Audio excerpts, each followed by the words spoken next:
Good morning, friends, or good afternoon, whenever you're watching this.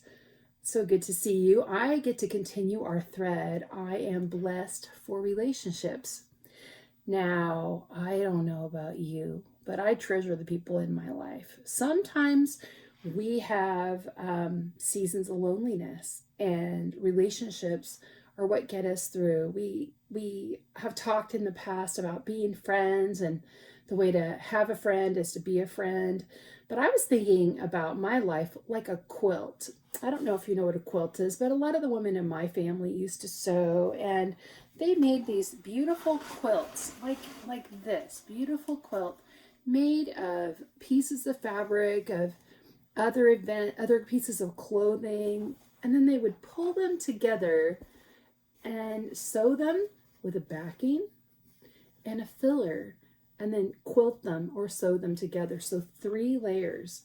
So what I was thinking about as I was loving on this quilt that I often will wrap up in is that my life is like that. My friends come together and make the top of the quilt. They are pieced together.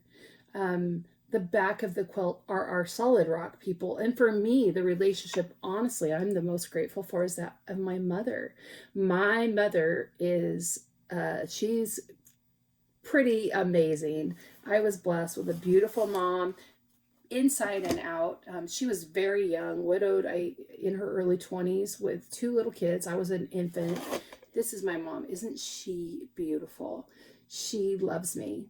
And one of the things about my mom and the relationship is that even when I was bad, and I was bad, I did bad things, and I snuck a lot, middle child. But my mother always gave me an opportunity to come back to her in a safe relationship and try again. And she would discipline us. She would say, Lesa Diane. I always knew if I got a middle name, I was in real trouble. But mom, boy, she just really worked hard with all of us kids, with foster kids that we also had in our home, and running the ranch that we grew up on. And it was getting us to church every Sunday. I really think that was the hugest part because, church, my goodness, even though we might scream and yell to get there, once you get there, you do get infused with the things that we can use in our life every day. So mom in the quilt is probably the back, and the top is everybody else that gets pulled together. But the middle, the filler, the center is Jesus. And you guys, I'm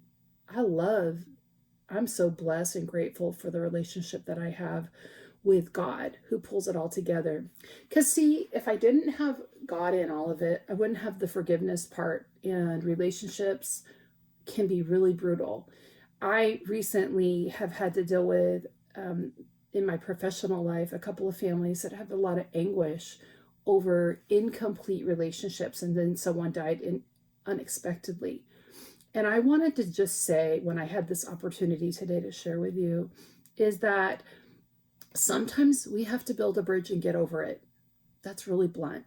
But we have to, we can't kill people off while they're still alive in our minds just because we don't get along with them. Now, I'm not saying don't have healthy boundaries. I'm not saying that if someone has abused you or hurt you in a way that's unthinkable, that you would not have a healthy space. But I'm just saying that sometimes we get mad or sad, and then we hit the road jack. And then we don't see those people for years. And then all of a sudden there's a funeral and our hearts are broken. Those are not the relationships that God intended. He wants us to love one another. Forgiveness is really a gift to us. It's a gift to us more than it's a gift to the person that you're forgiving. It allows us to go on and have life. My mother has taught me that. And thankfully, she learned it from God's word, and from her mother, and from her mother. So today, let us be those kinds of parents that leave a legacy. Let us love. Let us wrap up in quilts this winter. Stay warm. Thank God for relationships. You guys have a wonderful day.